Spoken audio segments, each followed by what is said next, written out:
Hello, and welcome back to the Tells podcast. My name is Busi, and this is Tells on Poker and Love with my co-host, Andrew Nemi. I was wondering if you were going to introduce me. Or if it was just me. Just you and whatever. I think I could feel the death stare that you were giving me. So then I was like, oh, by the way. I was like on the edge of my seat. I was like, what's she going to do? Is she going to introduce this guy? Or is it going to be up to me to interject and say, I'm here too? Yeah, that I felt it.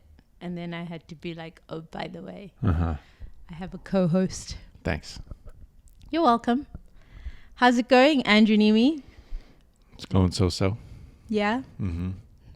Sometimes pretty good. Sometimes it's a little rough. What is so rough? People forcing me to do things. Difficult things. Who forced you to do what difficult thing this week? All you people forced me out there into the wilderness of the Nevada desert with nothing but a bicycle. The wilderness of the Nevada desert with nothing but a bicycle. Yeah. I went mountain biking for the first time ever in my life. Good thing to start at 40. Do you recommend this hobby? Absolutely not. Absolutely not. No. Why definitely not? Thank you to John Hemmer, who got me out there to try something new, try something for the first time in my life.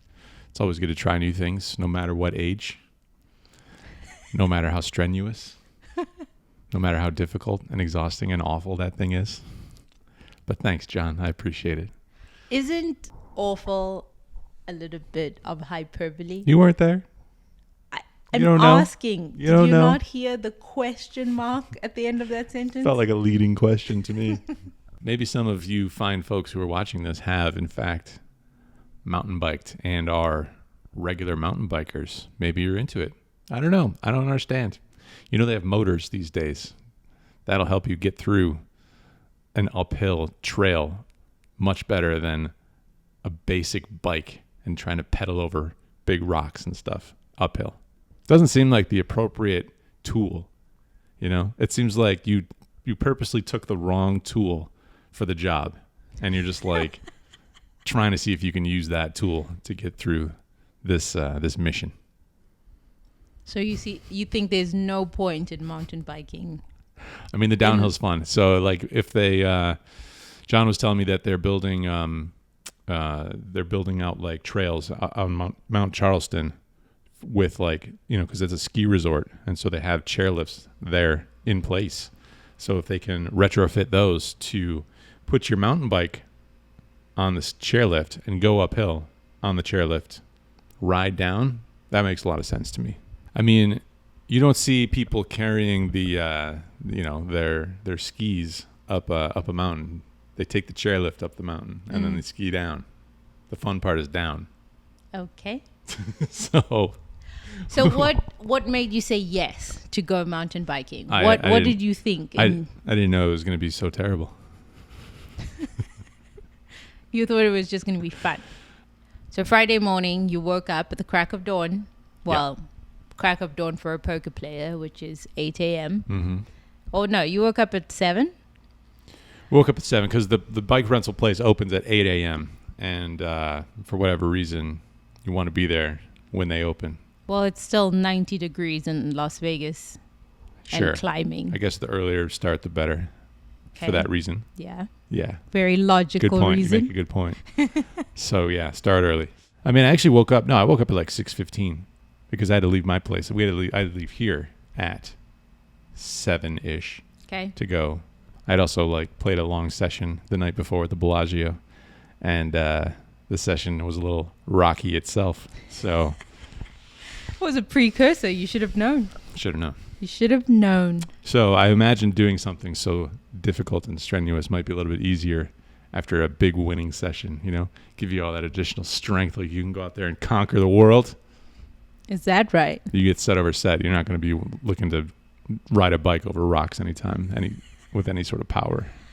Well, if it means anything to you, I was very proud of you for taking on such a strenuous physical activity because it's not your thing. I fell off the bike too. You still proud? Yes, actually, I am. We had a falling incident. I haven't fallen off a bike since I was a wee lad. Yeah. Still proud of me? I am, yeah. Because you're easily impressed. well, hard physical things are just not where you like to put yourself. Really? What hard physical thing do you put yourself through on the daily? Or put me on blast like that. It's messed up. I'm just saying, you like the more cerebral hard, and not the physical hard. Perhaps. So putting yourself out there, I thought it was great. It's messed up. But Andrew's Whoop score is always lower than mine, isn't it? The heart rate monitor, the exertion level that it keeps track of. Yes, that's correct. But not on this day. It was way up there. Yeah. I burned like 3,200 calories that day. Do you think it's something you would do again, perhaps after a winning poker session? No. No. So that was first and last time. That's it. No more mountain biking. I will try the chairlift mountain biking. That seems like a cop out. Cheating. Yes, it does. But I also read an article today about a guy who goes on. He's like an ultra marathoner, and they go to this ultra race in the summer called Farm Days, where you run around a 2-mile loop on a farm for 100 plus miles. I mean, I would lose my mind. Yeah. But he was saying that our society places so much emphasis on the accomplishment than just the doing. Right. So I don't know if was there a disconnect in what you expected to get from the mountain biking instead of just like the act of getting on a bike and just doing something new. I just feel like the payoff was, like when you do something super strenuous, and especially like for the first time, and you're out of your comfort zone, and then afterwards, like it's like the beer afterwards or whatever, the lunch afterwards, the relaxation afterwards, which you get like you get that sort of feeling from doing any sort of physical exercise, right? Like after you come back from the gym, you take some good feelings throughout the rest of the day. Sure. I felt like that payoff was a little on the low side compared to how difficult it was. But why were you focusing on the payoff when you're just supposed to be on the bike? The fact that you got up at 8:00 and got on the bike. Sure, but I mean, like when you almost die, it's like, is it worth it? You mean just fall off the bike, almost die? No, like, and the bike moving at like, what, 2 miles an hour? Not even. It's basically stopped at that point when I fell. But no, just like the exhaustion of it. I mean, a big part of it is my fault. Most of it is my fault. Which being like not in the best shape. Physically. Yeah. No, but that's what I'm saying. Especially when you are, you don't delude yourself into saying, I am the, strongest, fastest man that ever lived. I think you're very aware of your physical ability. So the fact that you woke up and went out and did something completely new, I mean, that's great for your mind and your body. So I guess so. I don't know. It's just like being out there in the desert. Maybe if you're out there in like a nice change of scenery, we live here. We live in the desert. Like maybe if it was out like in a forest or something, where we had to climb up a mountain forest type of a scene. That might be pretty cool, even if it's like deathly exhausting. This is just like you're out there in the middle of nowhere. Like we've seen the desert countless times. Like I've seen these rocks. I'm even trying to ride a bike over them, Okay. But anyway, if John sees this, I am thankful that he took me out there and I experienced something brand new. And I probably will never do that trail again. I would give another trail a shot somewhere. Okay. So I don't want John to feel bad for. I don't think he feels bad for what he's done. I don't think he would feel bad at all. Well, he doesn't strike me as the kind of guy who feels bad for you suffering physically. Maybe not. No. But you should.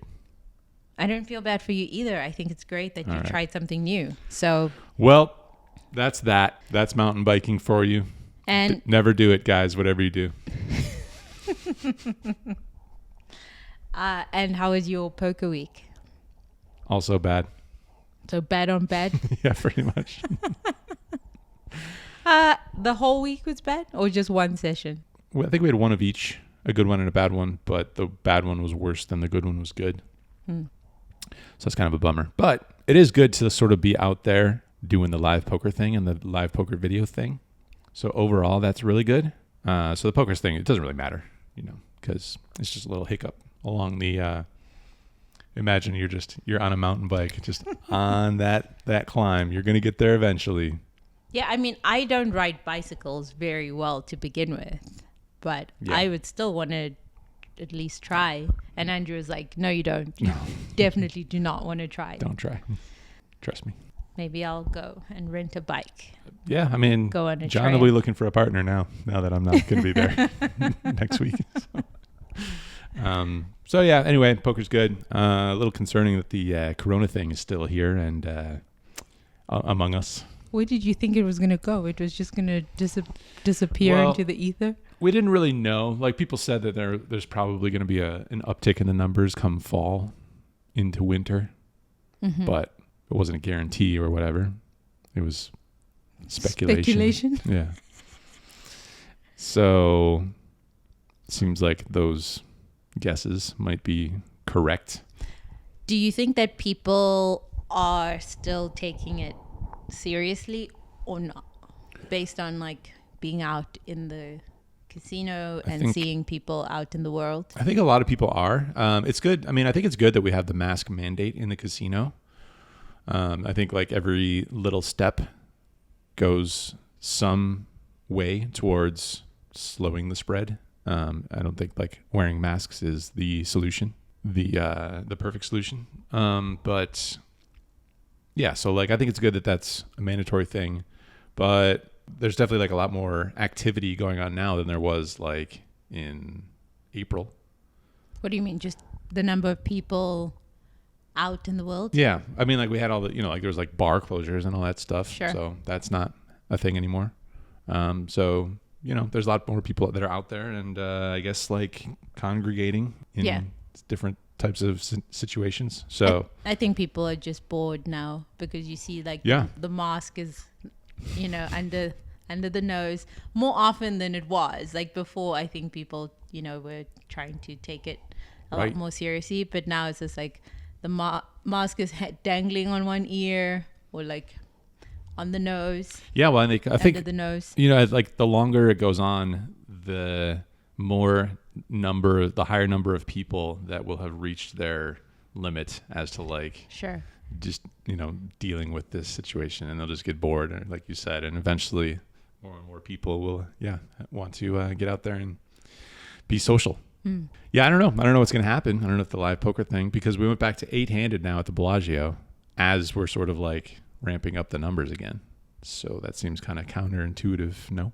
I agree, but I think there's also the sense that people feel like they waited so long to be back to where we were, or and so it's just like, well, let's try it and see. Well, yeah, we're gonna see. I guess we're gonna see. I don't know. I don't know if there's like a numbers threshold for me where I'm gonna go back to not going to play live again. Yeah, I was going to ask if you thought about that. Yeah, I mean, I'm kind of like keeping an eye on the numbers, but I don't know like for what reason really, because if I don't have a plan as the numbers are changing, then what's the point? You don't have a tipping point number? No, not really. Yeah. What is Andrew supposed to do, listeners of the podcast? I don't know. It depends who you ask. Some people will say it's he's a despite his mountain biking performance, he's a young fit man. He doesn't seem to have a whole lot of risks. So maybe don't let it dominate you. And then others will say you have online poker options. Why take the risk for another like 6 months or something?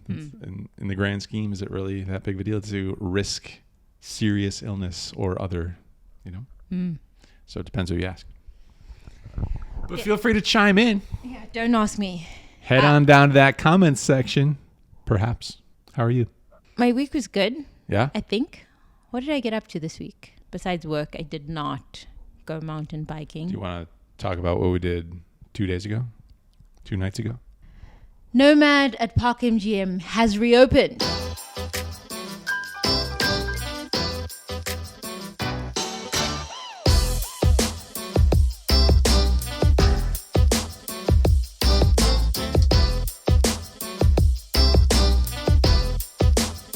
Head on over to Nomad Bar specifically, Yes. where we partake in the espresso martini. Yeah. What's so good about this espresso martini? How do you describe it? It is. Is it sweet? It is sweet. Okay, good.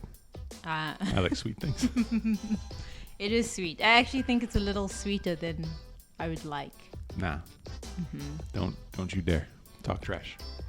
So I might have to have a word with the bartender next time. Do not change a thing. But I do like that it's not creamy. Right. It's delicious. I don't know if I have like a favorite go-to drink anywhere else in the city. Yeah, it's the best espresso martini I've ever had. Mm-hmm. And it's consistently good. We finally got to sit outside. Yeah, they have a little patio that we've never been able to use.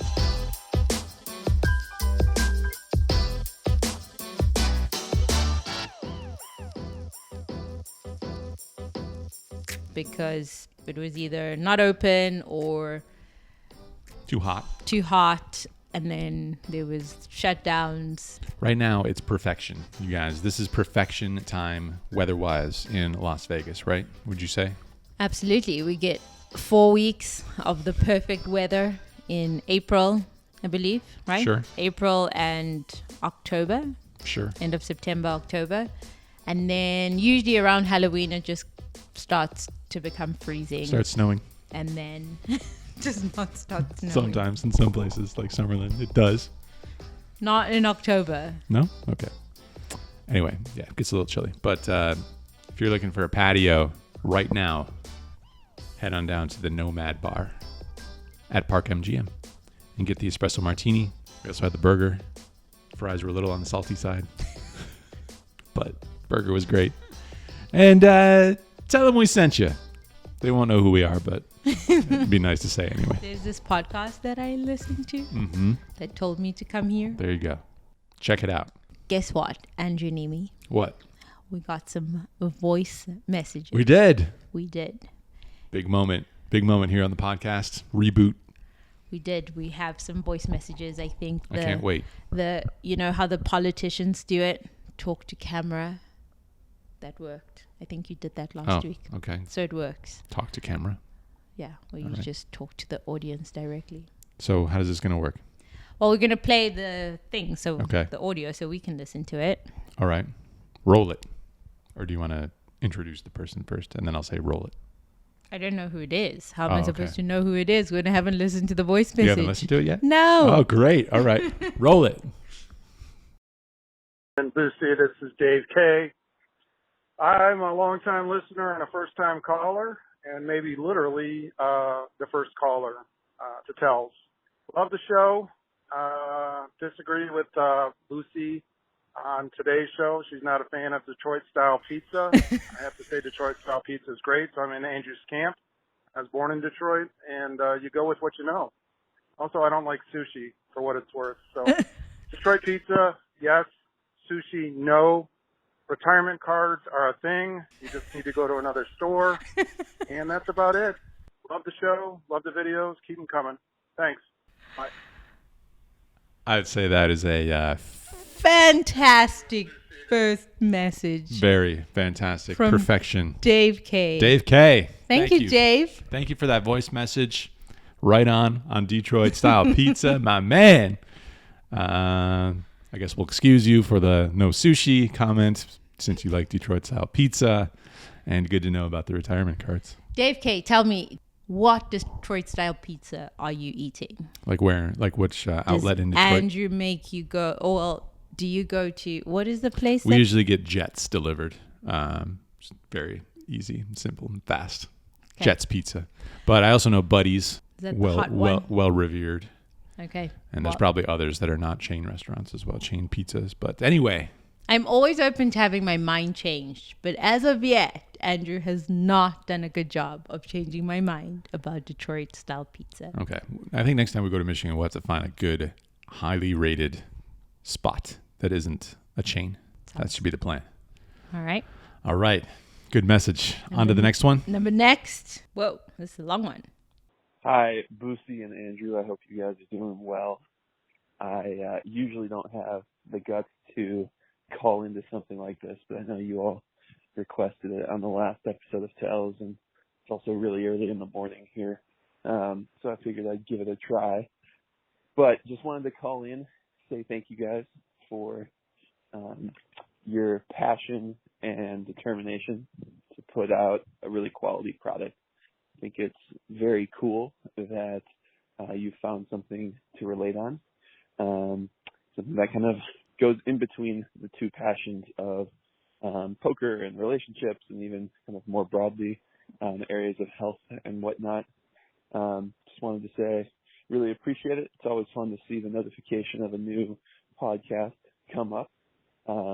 Also just wanted to say that I really enjoyed the most recent episode. Made me think pretty critically as well. My wife is a physician, and it's always interesting because she treats COVID patients on a daily basis. And certainly if she were to get sick, I would get sick, almost guaranteed as well. It's an interesting kind of corollary back to, where Andrew gets sick at the poker table, and kind of bringing that back as well. But just wanted to say thank you all for everything that you do. Looking forward to the next episode as well. Thanks so much. That's awesome. Love it. Love the message. Area code 630. We didn't get a name, but we did get a message. Yeah, Another good one. You got a good radio voice too, Mr. 630. Mm-hmm. But thank you so much for calling in and leaving us a voice message. It's always encouraging to create more as a creator, to get that sort of feedback, when someone says they really enjoy seeing the notification when there's a new episode. Really makes you feel good about putting out that new episode. So thanks so much for that. Yes, I 100% agree. And all the best to you and your wife out there. Yes. Okay, so don't bring COVID home, please. I'm enjoying the feature. I love it. Can't wait for more. Keep them coming, people. Keep them voice messages coming in. I love them. Yeah, I love them. It's nice to hear voices. Absolutely, yeah. Okay, so we're going to read some comments? YouTube comments.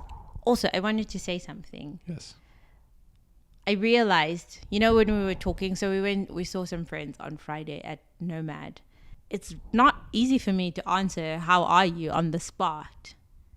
No. I have to be talking just generally, and then I will tell you how I am. But you'll warm up to the full picture of how you are doing? Yeah.